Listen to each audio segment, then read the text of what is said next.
El olor nauseabundo no se marcharía jamás, mi nariz estaba irritada de tanto cubrirla con pañuelos aromatizados. Desde que nos mudamos hace un mes a esta casa, mi marido y yo habíamos vivido una secuencia de sucesos extraños. Para mí, el más constante es este pestilente aroma y, aún más aterrador, los ruidos provenientes del sótano. Siempre he sido en extremo temerosa, nunca me ha gustado descubrir por mí misma los misteriosos sonidos que algunas viejas casas emiten. De niña, ocultaba mi humanidad bajo las sábanas hasta el amanecer, eso me daba la certidumbre de, al menos, pasar desapercibida ante el ojo sobrenatural o la presencia de un profesional de lo ajeno. Cuando me casé con mi esposo, Donald McAllister, nos mudamos a una pequeña casa en Long Island. Las primeras semanas fueron una hermosa novela de Barbara Cartland. Qué placentero era dormir por las noches bajo la protección de mi hombre. Dejé de temer a la oscuridad y a los miedos que la imaginación crea en la madrugada. Los simples y pequeños crujidos de las paredes de madera dejaron de ser una preocupación para mí. Con Donald, me sentía segura. Mi carácter temeroso y sumiso hizo de nuestra relación un balance perfecto, pues su mal genio difícilmente encontraba en mí un eco conflictivo. Vivimos los últimos 5 años en esa ciudad, hasta que la tranquilidad de nuestra zona cambió. Agentes policiales habían encontrado en las ciénagas del distrito el descompuesto cadáver de una estudiante de secundaria. Había sido estrangulada y violada en múltiples ocasiones. Este suceso fue el inicio de una seguidilla de asesinatos sin discriminación. El temor aumentó y la desconfianza se fincó entre los habitantes de la ciudad. Teníamos miedo de salir, y no existían posibles pistas para dar con el asesino. Mi horror fue percibido por Donald, quien propuso, como medida tranquilizadora, mudarnos de ciudad, pues sabía en demasía de mi carácter nervioso. Yo, con más dudas por no molestar su comodidad, terminé aceptando ante su insistencia. Así, en los próximos días, nos trasladamos a Queens. En Queens, Donald se interesó por una casona antigua, hecha con acabados complejos y vitrales tipo gótico. La atmósfera fúnebre de la casa le atrajo, parecía absorbido por el inmueble. Pero lo que más llamó su atención fue el sótano. Para ingresar a él, había que salir al jardín trasero. El umbral de este era un par de puertas de madera que daban acceso a unas escaleras inclinadas, las cuales te trasladaban por debajo de la casa. Yo, fiel a mi forma de ser, expuse a mi marido mi negativa de visitar esa parte del inmueble. Siempre he asociado a los sótanos con guaridas de espíritus longevos y demonios de viejos ritos. Donald comprendía y me deslindaba del proceso de limpieza allí, cosa que él asumiría. Después de una semana de asear nuestra nueva residencia, noté que habíamos pasado por alto alguna parte del hogar, pues un olor despreciable y rancio se colaba por mis fosas nasales. Lo más curioso en este punto de la anécdota era que mi esposo no percibía tal olor, solo yo me asqueaba con la pestilencia que despedían las entrañas de la casona. Al día siguiente, aprovechando que Donald se marchaba a trabajar, volví a limpiarlo todo. La trabajosa tarea parecía dar frutos, pues el fortísimo olor a detergente y jabones frutales opacaba la peste. Sin embargo, ese hedor parecía no marcharse del todo. Levantaba mi nariz como un sabueso tratando de buscar el origen de tan desgraciado olor, pero lo hacía mal. La peste brotaba de entre las diminutas hendiduras que se formaban en las maderas del suelo, y provenía del sótano. Me sentía temerosa de bajar y asear, sin embargo tomé fuerzas para coger mis artículos de limpieza y cumplir con la tarea que mi marido de seguro había olvidado hacer, cuando un sonido me desalentó. Un lamento emergía desde el suelo, iba de menos a más, su gutural sonido. Hizo darme escalofríos en la espalda. Solté los detergentes y escobas para refugiarme en el cuarto. No estaba loca. Estaba segura de lo que había oído. No salí de mi alcoba durante todo el día. Esperé paciente la llegada de mi esposo hasta el anochecer.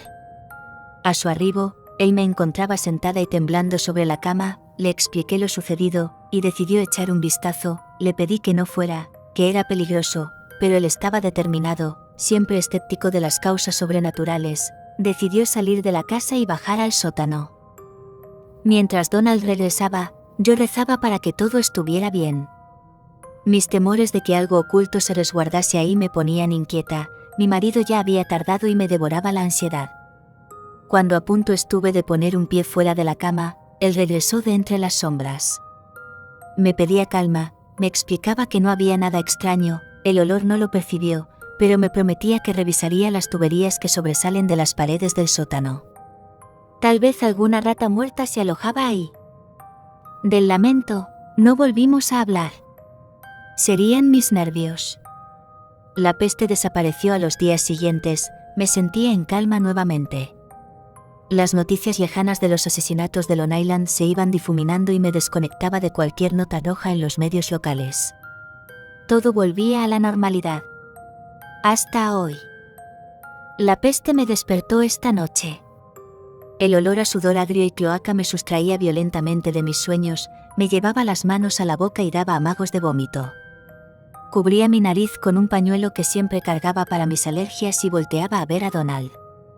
Él dormía profundamente, con una calma asombrosa, ausente de los terribles olores. La locura volvía a mí, el sucio y despreciable olor aumentaba. Sentía como el hedor ascendía del suelo a las paredes y, ahí, en ese maldito momento, un nuevo lamento emergía, retumbando con fuerza, como si el infierno se abriera para dejar escapar un sonoro alarido. Me quedé inmóvil, esperando que todo fuera producto de mi agotada imaginación. Supe que era verdad al oír estridentes y diversos ruidos que provenían desde abajo, golpes en las paredes y pequeños sollozos. Era como si un alma se lamentara y clamara por la paz de su descanso. Sentí como mi corazón se aceleraba a causa del temor. Traté de despertar a Donald, pero este no regresaba de su sueño.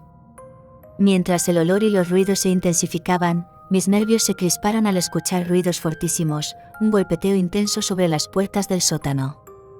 Fue ahí que mi esposo se enderezó, sus ojos impregnados de asombro me miraban, sin dar crédito a lo que oía. Rápidamente se puso los pantalones mientras me exigía guardar silencio, bajaría a revisar lo que sucedía. Le rogué que no lo hiciera, que permaneciera conmigo, pero fue inútil. Me abrumé al verlo salir por la puerta y perderse en la oscuridad. Segundos después, decidí ir tras de él. Mientras avanzaba con pies descalzos, escuchaba cómo del suelo nacían nuevos lamentos, voces torturadas se elevaban como fantasmas. Salí de la casa para dirigirme al sótano. Al llegar al patio trasero, pude ver totalmente abiertas las puertas que conducen a la parte subterránea. Los gritos habían cesado, ahora se escuchaba un débil lamento. Temí por Donald. El nauseabundo olor seguía impregnado en el aire. Me acerqué con pasos temerosos, llamando a mi esposo por su nombre sin recibir respuesta.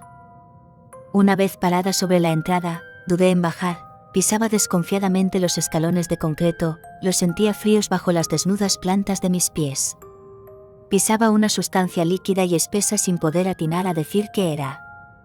Desconocía dónde se encontraba el interruptor de electricidad, recordemos que era la primera vez que me adentraba ahí. El olor se intensificaba, tosía violentamente porque, pese a que cubría mi boca y nariz, el olor era demasiado penetrante, haciendo que mis ojos lagrimasen. Buscaba a tientas la cadena del bombillo, intentando no tropezar. Infame sorpresa la mía cuando, por fin, pude encontrarlo. En un clic, el foco iluminó un infierno ante mis ojos. Cuerpos mutilados y colgados del techo del sótano bailaban entre las sombras. Instrumentos de tortura, sierra, serruchos, látigos, pinzas, aplastacabezas, grilletes, un eculio, capuchas, etc. estaban esparcidos por doquier, sangre seca cubría las paredes, y recortes de periódico con fotos de numerosas víctimas desaparecidas estaban pegados sobre ellas. Vísceras dispersas adornaban el suelo. La débil luz amarillenta del sótano se bamboleaba lentamente, dándole colores opacos a tan siniestras imágenes. Un nuevo lamento reptaba en el piso de la guarida, lo que quedaba de un hombre se arrastraba lentamente con un solo brazo, dejando tras de sí un camino de sangre, mientras emitía un lamento apenas audible. Grité horrorizada al ver tan espeluznante imagen. Mi esposo cerró las puertas del sótano detrás de mí, dejando entrar el aire frío de la madrugada. Esa sería la última ráfaga helada que sentiría mi pálida piel, misma piel que en instantes sería despellejada, justo antes de convertirme en un cadáver colgante del sótano de los horrores del asesino de Long Island.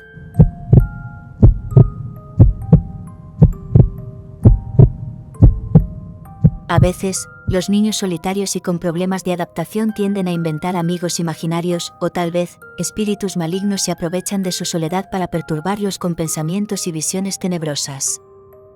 Cualquiera que fuera el caso de Raúl, él, con apenas 10 años de edad, decía tener un amigo invisible, el cual jugaba con él a las escondidas.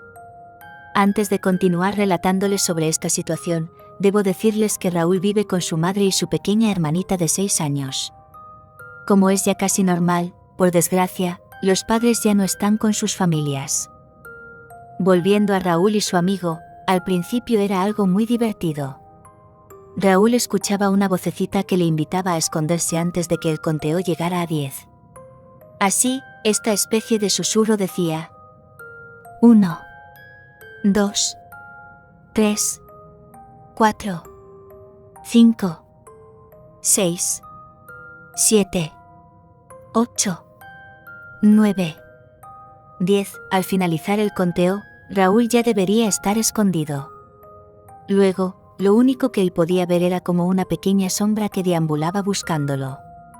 Raúl no le contaba a su madre ni a su hermana acerca de este amigo, era su secreto. Sin embargo, al pasar el tiempo, las cosas fueron cambiando. Raúl sentía una presencia maligna, ya no tenía ganas de estar jugando con su amigo.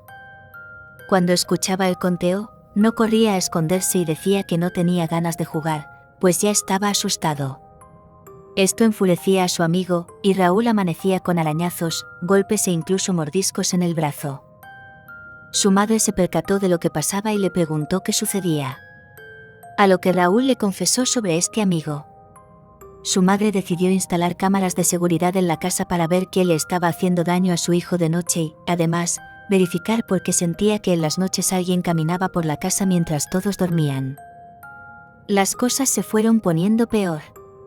Raúl empezaba a ver cómo una mano tenebrosa salía a veces de debajo de su cama, o veía ojos brillando en la oscuridad, lo que hacía que gritara en las noches y su madre corriera en su ayuda. Su hermanita también estaba afectada, ya que a veces también amanecía lastimada, sin que nadie pudiera hacer nada. Al parecer, solo Raúl era capaz de ver a su amigo. «Por favor, ya déjanos en paz. No volveré a jugar contigo. Deja a mi madre y a mi hermana tranquilas, no les hagas daño», decía Raúl.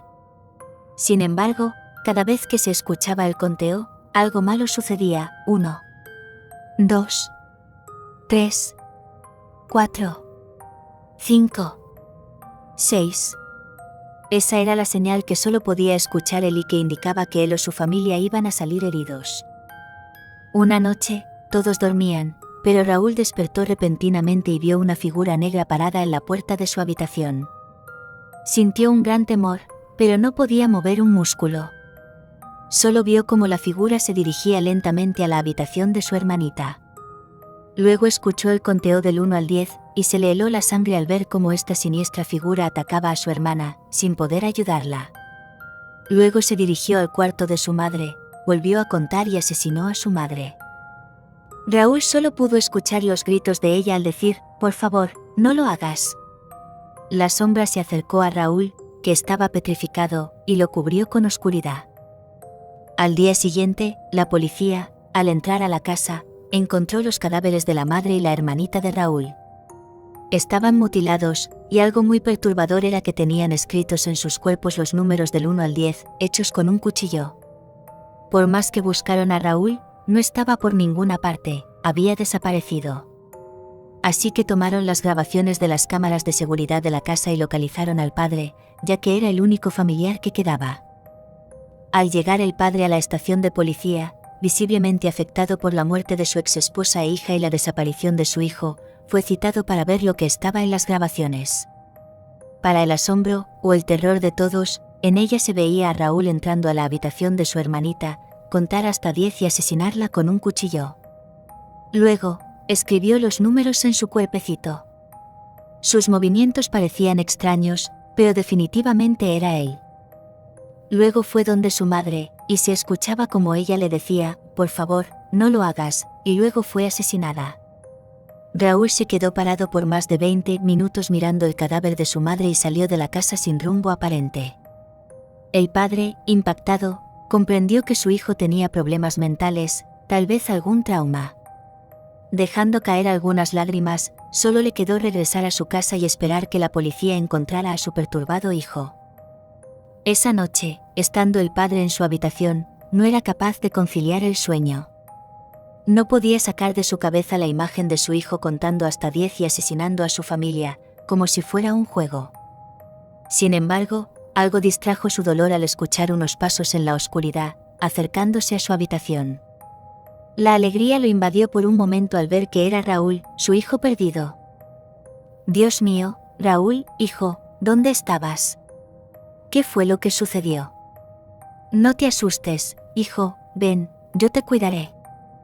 La alegría lo había invadido por un momento, porque luego, su sangre fue la que se heló esta vez al ver que su hijo solo lo miraba fijamente a los ojos, sosteniendo un gran cuchillo en su mano, y susurró de forma macabra: 1, 2, 3, 4, 5, 6, 7, 8, 9, 10.